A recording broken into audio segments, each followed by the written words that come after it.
అందరికీ నమస్తే. మంత్రి జూపల్లి కృష్ణారావు దాష్టికాలు విరిగిపోతున్నాయి. అవి కేవలం కొల్లాపూర్ కాన్స్టిట్యున్సీకి పరిమితం కాలేదు, ఉమ్మడి మహబూబ్‌నగర్ జిల్లాకు పరిమితం కాలేదు, ఇప్పుడు హైదరాబాద్ కూడా వాకింది మొత్తం.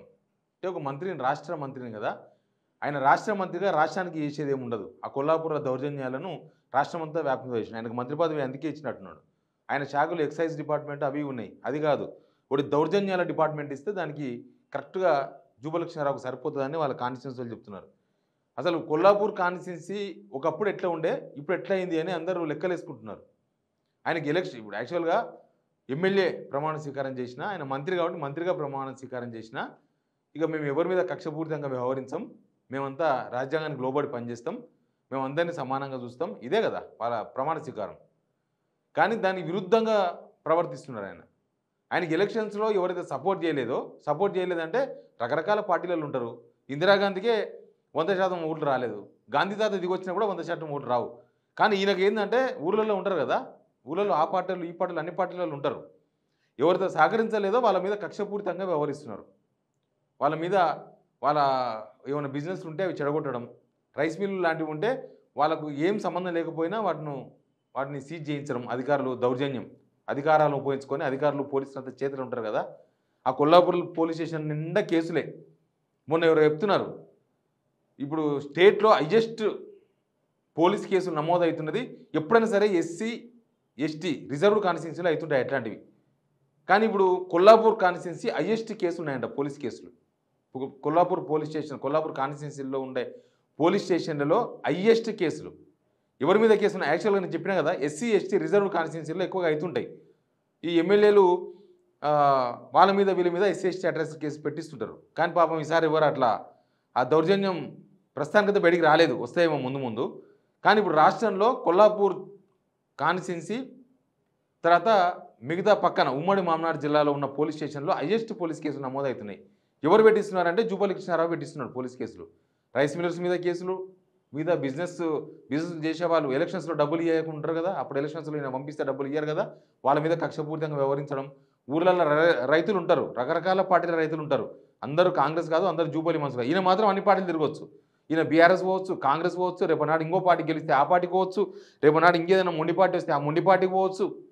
కానీ జనాలు మాత్రం ఈయన ఎంబడి ఉండాలి, ఈయన ఇటు పోతే అటు రావాలన్నమాట. ఈయన దేవుడు, కొల్లాపూర్కు దేవుడు, మా పాలమూరుకు దేవుడు జూపల్లి కృష్ణారావే. మాకు కురుమూర్తి దేవుడు కాదు, మా మన్యకొండ దేవుడు కాదు, మా మల్లన్న కాదు, మాకు జూపల్లి కృష్ణారావే దేవుడు అని మేమందరం అనుకోవాలంట. ఇప్పుడు అట్లా ఉన్నది పరిస్థితి, అట్లా నడుస్తున్నది. ఏంది ఈయన చేసిన పరిస్థితి? ఈయన చేసిన పని ఏంటంటే మనకు ముందే తెలుసు. శ్రీధర్ రెడ్డి అని ఒక బీఆర్ఎస్ కార్యకర్త, ఊర్లలో కార్యకర్తలు ఉంటారని చెప్పినా కదా, ఆయన హత్య జరిగింది, ఈయననే చేయించిండు అని ఈయన మీద ఆరోపణ ఉంది. ఇప్పటి వరకు కనీసం, ఒకవేళ ఆరోపణ నిజం కాదనుకుందాం, శ్రీధర్ చనిపోయిండు ఊళ్ళో, ఓ రైతు ఫార్మర్, ఆయన చనిపోయిండు. ఆయనను చంపిన వాళ్ళు ఎవరో పోలీసులు పట్టుకోలేకపోయారు ఇప్పటి కూడా. దానికి అర్థమైంది, ఆయన ఎప్పుడు చంపినరు? ఆల్మోస్ట్ మార్చిలో ఏప్రిల్లో జరిగింది ఇది. అప్పటి నుంచి ఇప్పటిదాకా 9 నెలలు అయింది. 9 నెలలు అయినా కూడా ఒక ఊర్లో జరిగిన, ఒక గ్రామీణ ప్రాంతంలో ఒక ఊర్లో జరిగిన ఒక రైతు మర్డర్ కేసును ఛేదించలేకపోయిన పోలీసులు. అంటే పోలీసులు ఛేదగంతరం అనుకుంటామా మనం? కాదు. దాని వెనుక మంత్రి ఉన్నాడు కాబట్టి దొరికించుకోలేకపోతున్నారు వాళ్ళు. వాళ్ళకి తెలిసినా కూడా కుటుంబ సభ్యులు ఎవరెవరి మీద అనుమానం ఉందని చెప్తే వాళ్ళ మీద ఎఫ్ఐఆర్ కూడా కేసు, వాళ్ళని కనీసం పిలిచి కూడా విచారించాలి, వాళ్ళ మీద కేసు కూడా బుక్ చేయలేదు, దొరకలేదు. అన్నోన్ పర్సన్ చంపేశారని చెప్పేసి పోలీసులు కేసు రాసుకున్నారు. ఈ పోలీసులను ఎంత మ్యానిపులేట్ చేసినారు. ఈయన ఎమ్మెల్యే అయిన తర్వాత, మినిస్టర్ అయిన తర్వాత మొత్తం గజగజ వణికిపోతున్నారు. వ్యాపారస్తులు కావచ్చు, ఉద్యోగస్తులు కావచ్చు, తర్వాత వేరే రాజకీయ పార్టీలకు సంబంధించిన వాళ్ళు కావచ్చు. ఒక ఇన్సిడెంట్ చూపిస్తా చూడండి. మా పాలమూరు జిల్లావే ఇవన్నీ కూడా. మా పెద్ద ముత్యం మాకు ఇది అత్తాపూర్ది. అత్తాపూర్ కన్నా ముందు కొల్లాపూర్లో ఏం జరిగిందో చూపిస్తాం మీకు. కొల్లాపూర్లో జరిగిన తర్వాత మనం అత్తాపూర్కి వద్దాం. ఎందుకంటే అత్తాపూర్ది కూడా నేనే వచ్చింది దౌర్జన్యాలు. వీళ్ళ కొడుకు అపార్ట్మెంట్ కడతాడంట, అపార్ట్మెంట్కి దారి లేదంట, పోలీసు వాళ్ళు జేహెచ్ఎంసీలు అందరూ కలిసి రోడ్లు ఇప్పిస్తారంట. మనుషులేనా వీళ్ళు?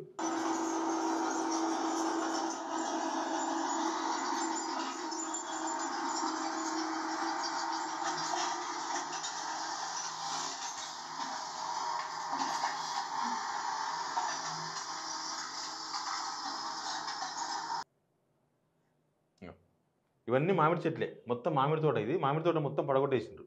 ఎందుకు పడగొట్టినారంటే ఇది ఎన్నో కాదు జరిగింది. కొల్లాపూర్ కోడేరు మండలం బాబాయిపల్లిలో రైతు కసిరెడ్డి వాళ్ళ తమ్ముళ్ళు అందరు కలిసి, వాళ్ళకి ఆయనకి ఎలక్షన్స్లో పనిచేయలేదంట. అంటే అవతల పార్టీకి పనిచేస్తారు చేస్తారు. ఈయన ఎలక్షన్స్ ముందనే కదా కాంగ్రెస్ పత్తిత్తా ఇది. కాంగ్రెస్కి వచ్చింది ఎలక్షన్స్ ముందల, అంతకుముందు అవతల పార్టీనే ఉన్నాడు. ఏమైంది, పాలమూరు రంగారెడ్డి ప్రాజెక్టుల భూసేకరణలో భాగంగా రైతు భూమి ప్రాజెక్టు పోయిందంట, ప్రాజెక్ట్ కింద ఇచ్చేసిందట.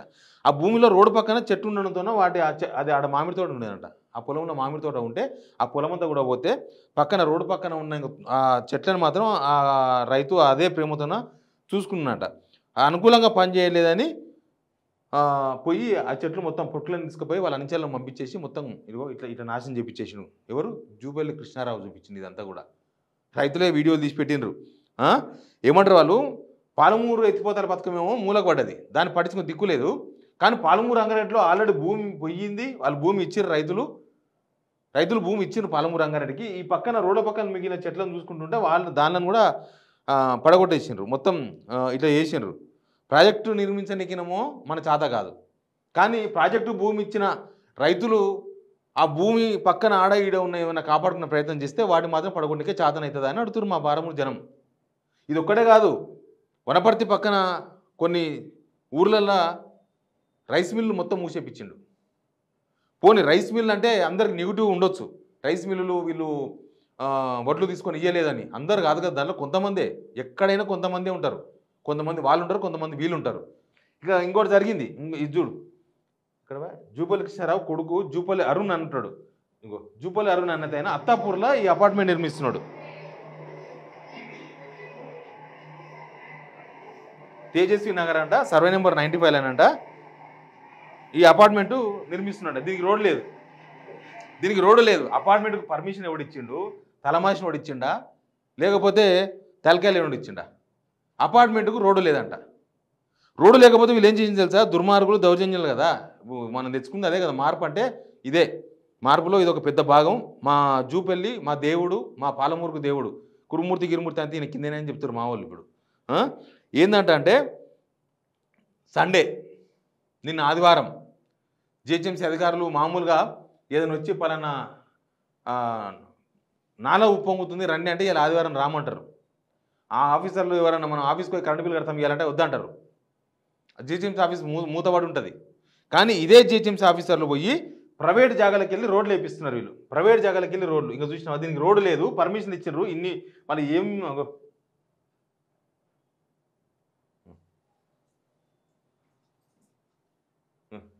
పోలీసులు వచ్చిన రాష్ట్ర వాళ్ళు పోయి అడుగున్నారు. ఆ ఊరోళ్ళు ఊకుంటారా? ఏం చేసిన వాళ్ళు ఆడ పోయి ఆడ బాధితులు కొడగండ్ల శ్రీకాంత్ రెడ్డి, కొడగండ్ల మణికాంత్ రెడ్డిలు అంట. వాళ్ళు ఏమంటున్నారంటే అధికారులు దగ్గరుండి రోడ్డు వేపిస్తున్నారంట. వీళ్ళ పొలంలోకి వెళ్ళి వీళ్ళ జాగాలకు వెళ్ళి వేపిస్తున్నారంట. వరుణ్ నూతనంగా ఏర్పాటు చేసిన అపార్ట్మెంట్ వద్ద జిహెచ్ఎంసీ అధికారులు రోడ్డు ఏర్పాటు చేస్తున్నారు. తమ స్థలంలో అధికారులు రోడ్డు వేస్తున్నారంటూ బాధితులు కొడగండ్ల శ్రీకాంత్ రెడ్డి, కొడగండ్ల మణికాంత్ రెడ్డి జిహెచ్ఎంసీ అధికారులను అడ్డుకునే ప్రయత్నం చేసిండ్రు. మంత్రి అండదండలతో ఆయన కుమారుడు చెలరేగిపోతున్నాడని, ఆదివారం అని తేడా లేకుండా అధికారులు కూడా మంత్రి గారి కుమారుడు ఆదేశాల మేరకు రోడ్డు నిర్మాణం చేస్తున్నారని, ఈ స్థలం కోర్టు వివాదంలో ఉన్నదని అయినా అధికారులు పట్టించుకోవడం, కోర్టు వివాదంలో కూడా ఉందంట. తమకు నష్టపరిహారం అందుబాటులో జిహెచ్ఎంసీ అధికారులు రోడ్డు ఎలా వేస్తారు? ఈ వీడియోలో మాట్లాడిన శ్రీకాంత్ రెడ్డి, ఆ ల్యాండ్కు సంబంధించిన ఓనరు, ఆయనతో మాట్లాడదాం. ఏమంటాడు ఆయన? హలో సార్, శ్రీకాంత్ రెడ్డి గారా? నమస్తే సార్. నమస్తే అన్న, చెప్పండి. నేను శివారెడ్డి మాట్లాడుతున్నా, సిగ్నల్ టీవీ నుంచి. అన్న నమస్తే. నిన్న మీరు అదంతా వీడియోలు పెట్టిరు కదా అన్న ఏంది ఇప్పుడు అపార్ట్మెంట్కి అసలు రోడే లేదా? ఆ జూపల్లి అరుణ్ వాళ్ళ రోడ్డుకు ఇప్పుడు వాళ్ళు చేసింది ఏంటంటే అన్న మొత్తం 40 feet రోడ్ అండి. అది 20 feet వాళ్ళు గిఫ్ట్ ఇచ్చారు, గవర్నమెంట్ గిఫ్ట్ ఇచ్చి దాని లాభం అపార్ట్మెంట్ లో ఎస్ఎఫ్టీ రూపంగా ఇస్తుంది గవర్నమెంట్, టౌన్ ప్లానింగ్. దానికి సంబంధించి వాళ్ళకి ఎస్ఎఫ్టీ రూపంగా ఇచ్చేసారు, వాళ్ళది అయిపోయింది. నేను గిఫ్ట్ ఇచ్చాను రోడ్ 2 years బ్యాక్ గిఫ్ట్ ఇచ్చాను నేను.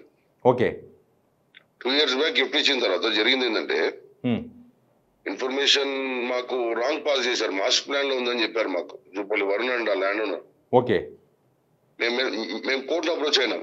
సార్ మాతో ఫ్రాడ్ చేశారు వీళ్ళని చెప్పి. వాళ్ళ 2017 document, not oral fraud, return fraud, registered fraud, registered development ఇట్లా రాసుకున్నారు. పక్కన దాంట్లో మనం రోడ్ తీసుకెళ్లాలని రాసుకున్నారు. సిబిఏ మీ పేరేమన్నా? శివారెడ్డి.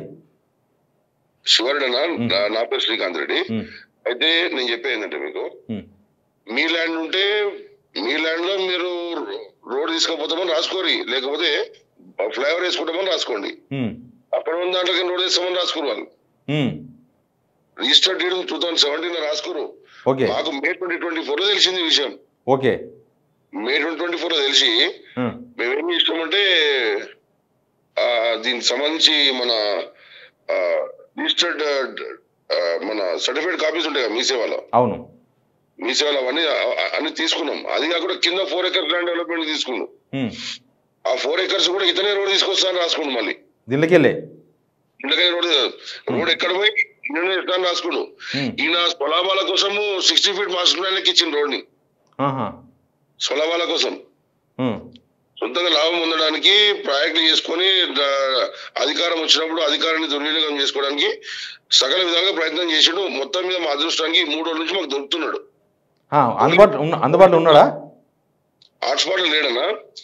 అయితే మీకు ఆన్ స్పాట్ లేడు అంటే దొరుకుతున్నాడు మీన్స్ మాకు బయటకు కనిపిస్తుంది. ఇప్పుడు ఎట్లా అంటే పోలీస్ యంత్రాంగం ఇక్కడ సిసి రోడ్ ఒక రోడ్ వేసిన పోలీసు వాళ్ళు ఉంటారా? ఉండరు. ఎందుకుంటారు? వాళ్ళకేం పని? సిఏ గారు, ఎస్ఐ గారు, ఏసీపీ, ఇంకోటి జోనల్ గారు, డీసీ గారు, టౌన్ ప్లానింగ్ యంత్రాంగం మొత్తం, జిహెచ్ఎంసీలో ఈ గారు, డి గారు, ఏఈ, వర్క్ ఇన్స్పెక్టర్లు. నిన్న సండే నైట్ కూడా వర్క్ చేశారు అందరు. మామూలుగా అయితే జనాలు పని చేయరాలు అన్నా. వాళ్ళు అపాయింట్మెంట్ ఇస్తారా అన్నా? మీరు చెప్పండి. ఇయ్యరు. సామాన్యుడికి అపాయింట్మెంట్ ఇవ్వడం, రోడ్ల మీద పని చేయించినట్టు అర్థం చేసుకోండి ఎంత పెద్ద ఇది ఫ్రాడ్లెన్స్ జరిగిందో. పవర్ని ఏ విధంగా మిస్యూజ్ చేసిరో చూసుకోండి. జోనల్ గారిని వెంటే చేసిరు ఇదంతా. జోనల్ గారికి ఏమో మా బాధ వినడానికి టైం లేదు అని ఏదో ఇది మన ఎల్కేజీ యూకేజీ చదువుకున్న పిల్లలాగా మాట్లాడుతున్నాడు. అంటే ఆయన ఏమంటే మీరు గిఫ్ట్ ఇచ్చారు మేము రోడ్ ఇస్తామంటున్నాడు.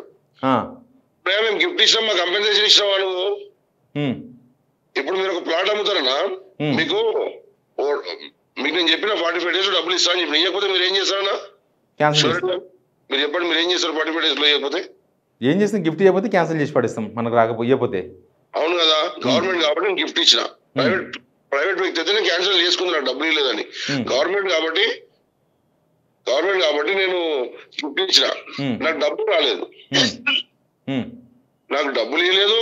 పైగా నాకు ఆ డబ్బులు ఇవ్వద్దని నేను రిప్రజెంటేషన్ ఇచ్చిన 2-3 సార్లు, దానికి రిప్లై లేదు. ఫ్రాడ్ చేసారు. మొత్తం క్యాన్సిలేషన్ పెట్టా, వాళ్ళ బిల్డింగ్ పర్మిషన్ క్యాన్సిలేషన్ పెట్టా. ఇప్పుడు వాళ్ళకి నోటీస్ సర్వ్ అయ్యేసరికి వాళ్ళకి భయం అవుతుంది. ఇంకొకటి మెయిన్ కాన్సన్ట్రేషన్ ఏంటంటనా, ఇవాళ 40 feet రోడ్ వేస్తున్నారు, వాళ్ళకి పర్మిషన్ ఎట్లా ఇచ్చారు? Apartment permission. ఇవాళ 40 feet రోడ్ వేస్తే ఇంతకుముందు పర్మిషన్ ఎట్లా ఇచ్చారు వాళ్ళకి? అవును, రోడ్ లేని పర్మిషన్ ఎట్లా వచ్చింది? రోడ్ లేని పర్మిషన్ ఎట్లా వచ్చింది? రోడ్డు లేని పర్మిషన్ ఎట్లా వస్తుంది? ఉద్యోగాలు పోతాయి అన్న, జిహెచ్ఎంసీ, టౌన్ ప్లానింగ్ అందరు ఉద్యోగాలు పోతాయి దీనివల్ల. ఎంత పెద్ద ఇష్యూ ఇది అన్న. జూపల్ ఏమన్నా కలిసిరా? మినిస్టర్ కలిసిరా ఏమన్నా? మేము కలవలేదన్న. వాళ్ళు చాలా పెద్దోళ్ళు, అపాయింట్మెంట్ కూడా ఇయ్యరు అట్లా. ఆయన మా జిల్లా మంత్రి, మా జిల్లాలో అట్టే చేసినాడు. చూస్తే అత్తాపూర్ దాకా వచ్చింది మా జిల్లా మంత్రి జూపల్లి వ్యవహారము.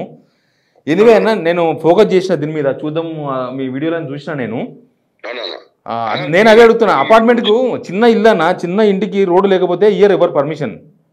అవును, అంత పెద్ద అపార్ట్మెంట్ కి ఎట్లా ఇచ్చిండ్రు? అంత పెద్ద అపార్ట్మెంట్ పర్మిషన్ ఇచ్చిన వీళ్ళు. ఇప్పుడు మీరు గేట్ ఎక్కడ పెడతారో, మీ అపార్ట్మెంట్ గేట్ ఎక్కడ ఉంటుందో, మీరు ఎక్కడైతే గేట్ చూపించారో చదువుకోరు కదా టౌన్ ప్లానింగ్ వాళ్ళు ఎన్నో బిల్డింగ్ పర్మిషన్లు ఇస్తారు. అవును, కాబట్టి మీరు రోడ్డు ఎక్కడైతే మన 40 feet రోడ్ ఎక్కడ ఉంటుందో అక్కడే మెయిన్ గేట్ ఇవ్వాలి. అవును, 40 feet రోడ్ ఎక్కడ ఉందో అక్కడ మెయిన్ గేట్ ఇవ్వాలి. అవును, ఆ మెయిన్ గేట్ ఉన్న దగ్గర 40 feet రోడ్ లేదు. 40 feet రోడ్ ఇవాళ వేస్తున్నారు మీరు. అది కూడా పక్కన ఉన్న ల్యాండ్ తీసుకొని వేస్తున్నారు. అది కూడా కోర్టులో కేసులు వేస్తున్నారు. ఎట్లా అనేది? ఇప్పుడు ఏందైనా పని ఆగిపోయిందా ఇంకా అట్లే పోలీసులు పెట్టి చేపిస్తారు? పని ఆగడం కాదు. మీకు పుష్ప సినిమా చూసారా మీరు? Part 1 చూసిన. లారీలు ఎట్లా వస్తాయి రాత్రి? అవు ఆ విధంగా పోలీసు వాళ్ళని పెట్టి దౌర్జన్యంగా రోడ్ వేసుకుంటూ పోతారు. దౌర్జన్యం, అది దౌర్జన్యం, 100% దౌర్జన్యం అన్నా. అవును, 100% దౌర్జన్యం. ఇది ఎక్కడనే మన అసలు ఎవరో గవర్నమెంట్కి జాగా ఇస్తే ఆ జాగాలో పోయి రోడ్లు వేపిస్తున్నారు జిహెచ్ఎంసీ ఆఫీసర్లు, పోలీసర్లు. ఇక ఈ దౌర్జన్యము ఈ దాష్టికము దీన్ని ఏమనాలే. ఎనీవే జూపల్లి దౌర్జన్యం అయితే పెరిగిపోయింది. ఎక్కడ పోయినా జూపల్లి బాధితులు తయారవుతున్నారు. మొత్తం మా పాలమూరు జిల్లా మొత్తం కూడా లాస్ట్కి అత్తాపూర్ కాడకు వచ్చింది వ్యవహారం. చూద్దాం ఏం జరుగుతుందో. Please subscribe signal TV.